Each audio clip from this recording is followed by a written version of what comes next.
है कि जैसा कि आरसीएम परिवार हमारा भावनाओं से जुड़ा परिवार है और उन भावनाओं को आप तक पहुंचाने की जो जिम्मेवारी मुझे सौंपी गई है, मैं पूरी कोशिश करूंगा कि उस जिम्मेवारी को पूर्णतः निभाऊं और आपसे वो जान पाऊं जो जान के ये सब अपने जीवन में बदलाव ला सके। सो सर, कैसा लगा आपको हमारे परिवार से मिलकर?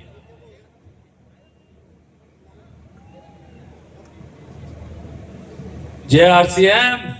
सबसे पहले सम्मानीय श्री त्रिलोकचंद जी, आप विश्वास कीजिए, मैंने इतना प्रेम से भरा हुआ व्यक्ति और इतने शुभ विचारों से भरे हुए व्यक्ति बहुत अरसे के बाद देखा है। और आपके इस अच्छे प्रेम के लिए और आपके इन शुभ विचारों के लिए आपका अभिनंदन।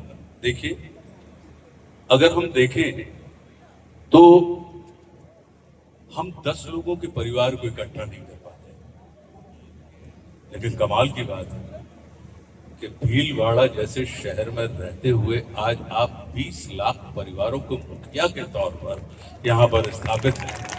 यह सचमुच में परमात्मा की अनुपम कृपा है कि उन्होंने आपके अंदर वह ध्येय आपके चित्त में, आपके चरित्र में और आपके चिंतन में स्थापित किया और उसे कार्य रूप में परिणत करने की क्षमता उन्होंने आपके अंदर प्रदान की और आप निकल पड़े उन तमाम बिछड़े हुए परिवारों को जो कभी आपके थे अब आपके हैं ढूंढने के लिए।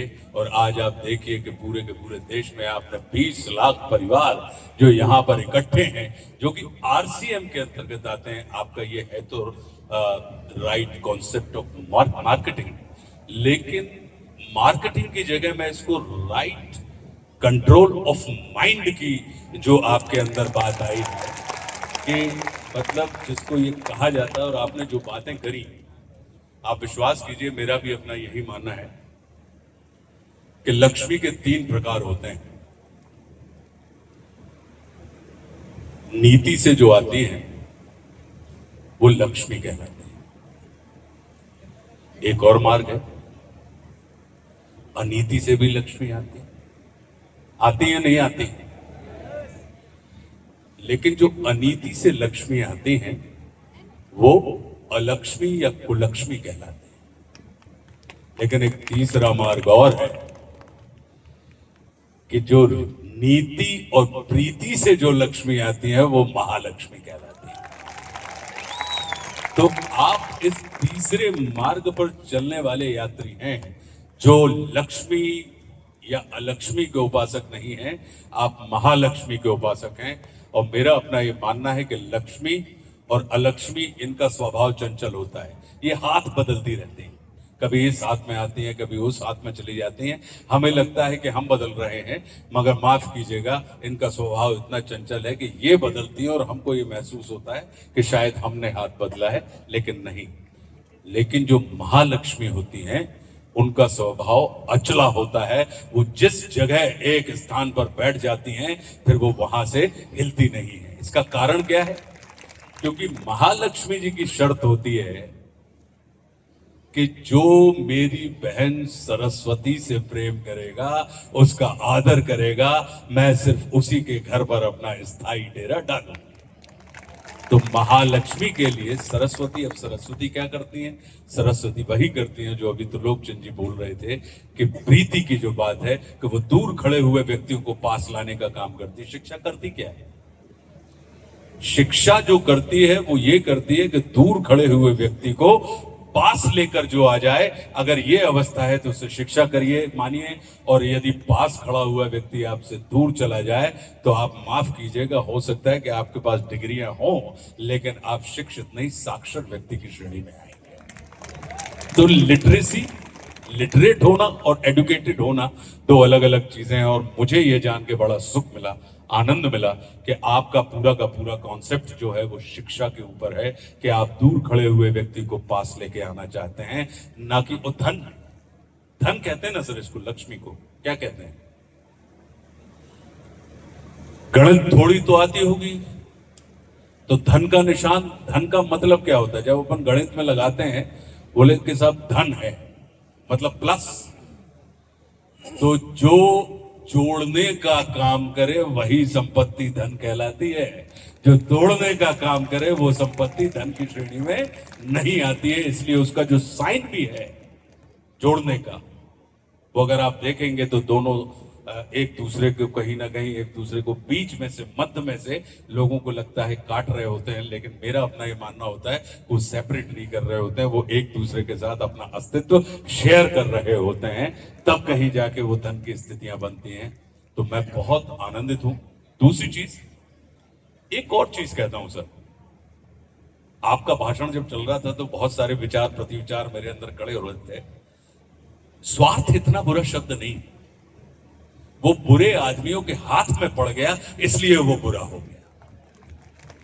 स्वार्थ को अगर हम संधि विच्छेद करके देखें तो स्वा का अर्थ, तो अब स्वा मतलब वह जो परम अस्तित्व, जो अस्तित्व ने आपको जो स्वा दिया है, अगर उसका हम अर्थ समझने लगे तो वही व्यक्ति परमार्थी हो सकता है जो व्यक्ति सच्चे अर्थों में स्वार्थी हो, जिसको अपने अर्थ की जानकारी हो, तभी तो वो पर के अर्थ की जानकारी रख पाएगा। पता लगा कि हमें अपने अर्थ की जानकारी नहीं है, तो हम आपके अर्थ के पोषण के लिए, आपके अर्थ के रक्षण के लिए हम कहां से समर्थ हो पाएंगे। तो मैं इस बात को, क्योंकि आपका जो कॉन्सेप्ट है वो अद्भुत है और मैं सचमुच में भावाभिभूत हूं इस बात को देखकर। और मैंने सौरभ से कहा भी कि देखिए आपने इतना काम किया, लेकिन आज का जो दौर है,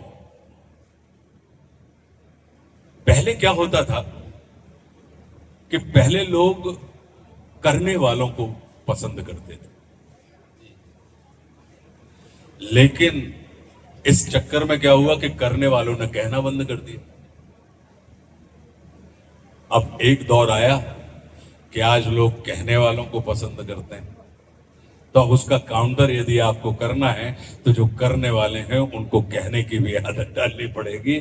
आप कहने की आदत डालिए। तो जो आपने फिल्म बनाई, आपने लोगों के रूपांतरण किए हैं, आपने लोगों का जीवन बदल दिया है, या लोग अपनी मर्जी से वहां पे आकर अपने आप को रूपांतरित, यानी नीति क्या है? पीछे खड़े हुए व्यक्ति को आगे लाना नीति है, और आगे खड़े हुए व्यक्ति को पीछे ढकेल देना ये अनीति। तो आप कर रहे हैं नीतिपूर्ण कार्य। तो मेरा अपना ये मानना है कि इस चीज को वापस रीशूट करवाइएगा, अच्छे से रीशूट करवाइएगा। उसकी साउंड क्वालिटी, उन लोगों की कहानियां, उन कहानियों को देखने की मेरी रुचि है कि जिन लोगों के जीवन में पता लगा कि वो नीचे से ऊपर की जो यात्रा कर रहे हैं, क्योंकि कहानियां हमेशा उसी की लिखी जाती हैं जो नीचे से ऊपर जाता है, लेकिन लिखी तब जाती हैं। आप नीचे से ऊपर कैसे पहुंचे, महत्व उस बात का नहीं है। ये जगत हमारे और आपके व्यक्तित्व का वैल्यूएशन तब करता है जब आप ऊपर से नीचे उतर रहे होते हैं। तो ऊपर से नीचे जब आप किस गरिमापूर्ण तरीके से उतर रहे होते हैं, उस समय लोग आपके और हमारे व्यक्तित्व की तुलना करते हैं कि आप देखिए, क्योंकि ऊपर पहुंचने के बाद सिर्फ दो मार्ग होते हैं कि या तो आप उतरेंगे या आप गिरेंगे। तो उन्हीं लोगों की दास्तान लिखी जाती है जो ऊपर पहुंच गए। पता लगा कि माउंट एवरेस्ट पे मैं पहुंच गया और मैं कहूं कि साहब बड़ी मुश्किल से आया हूं, अब तो मुझे यहाँ पे पट्टा दो, मैं यहाँ पे मकान बना के रहूंगा।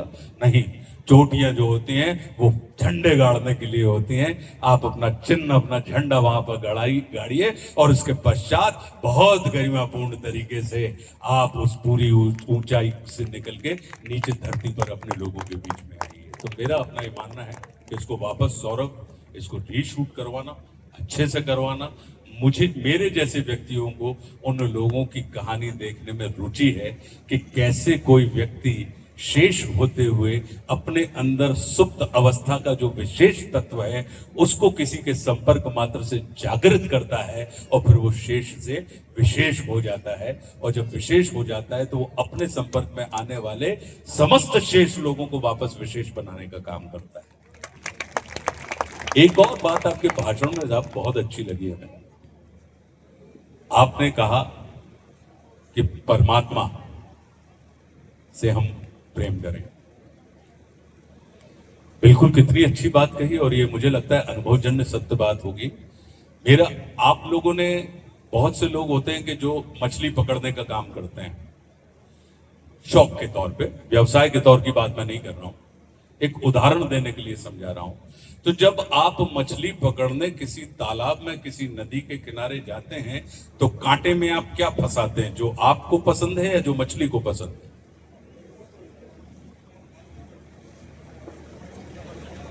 जो मछली को पसंद है आप कांटे में वो फंसाते हैं, तो फिर वापस जो आपको पसंद है, मछली आपको पसंद है, तो मछली आपको प्राप्त हो जाती है। तो ऐसे ही परमात्मा के साथ है। परमात्मा हमसे और आपसे कहते हैं कि तुम मेरी इच्छा के काम करने लगो तो मैं तुम्हारी इच्छाओं को पूरा करने लगूंगा। तो अब उसकी इच्छा क्या है? उनका ये कहना कि तुम मेरे अनुसार चलने लगो, तुम देखोगे कि मैं धीरे से तुम्हारे अनुसार चलने लगा हूं। हमारे यहां आपका एक कॉन्सेप्ट और मुझे अच्छा लगा, जो कि कहीं ना कहीं हमारे भारतवर्ष की पूजा पद्धति के अंतर्गत आता है। हम और आप सब पूजन करते हैं।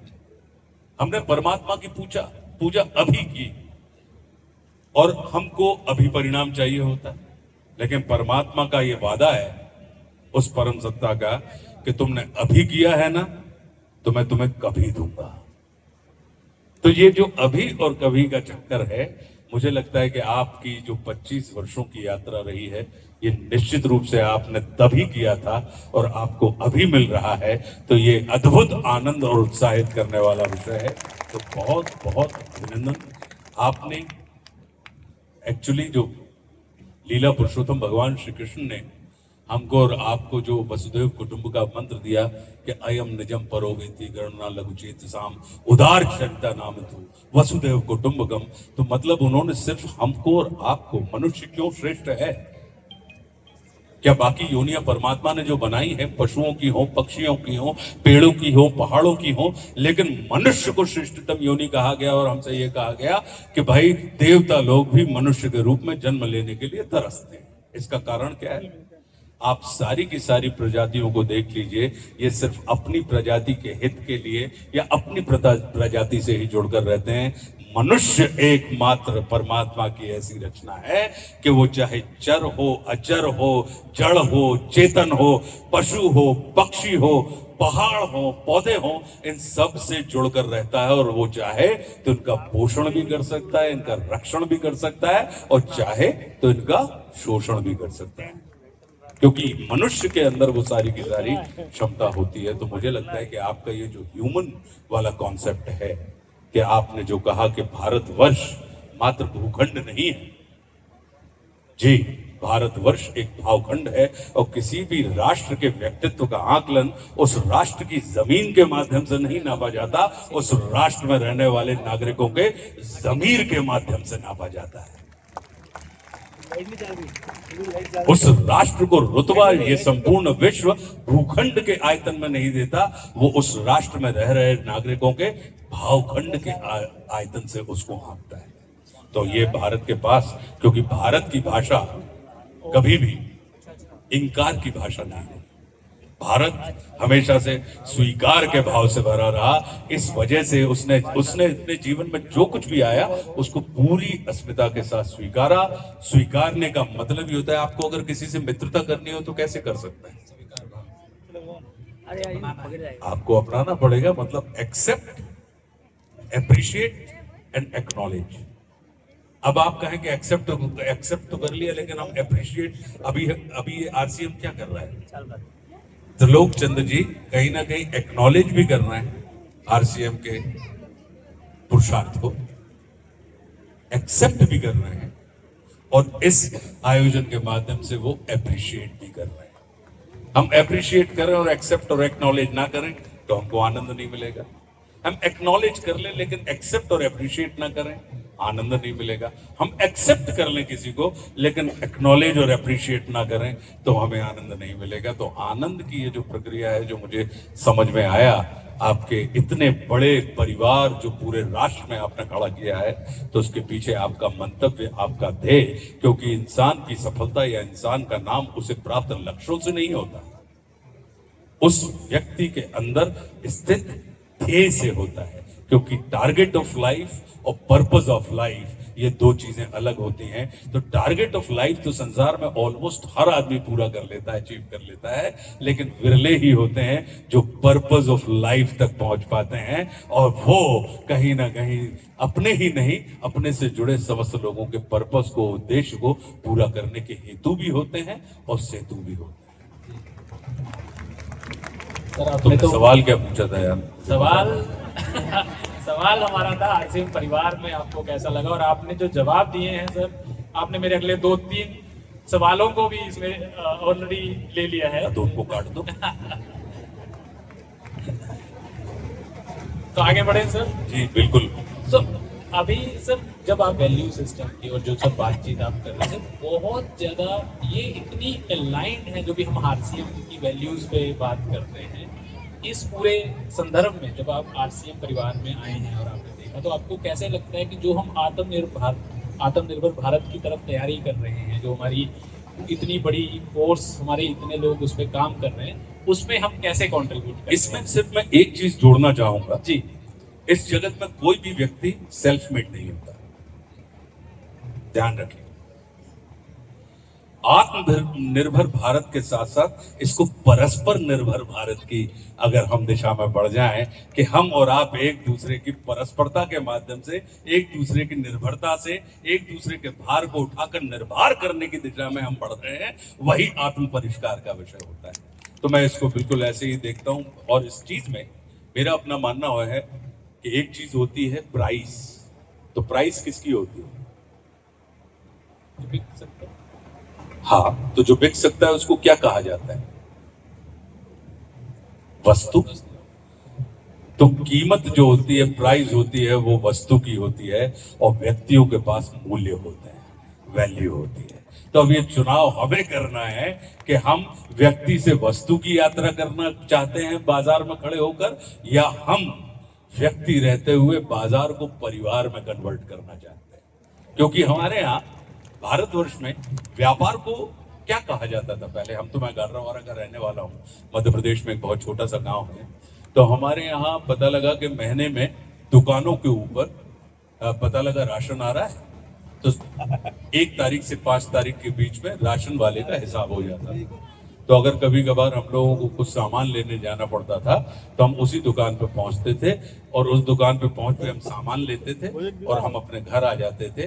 तो ये कहा जाता था कि उस दुकान पर हमारा व्यवहार चलता है। तो व्यापार जो है वो मूलतः व्यवहार की श्रेणी में आता है। तो अगर हमारा और आपका व्यवहार एक दूसरे के साथ चलने लगे, तो आप विश्वास कीजिए हमारा व्यापार जो है वो निश्चित रूप से कहीं ना कहीं हमको और आपको। अमीर क्या होता है? अमीर और गरीब किसको कहेंगे आप? जिसके पास इनफ है।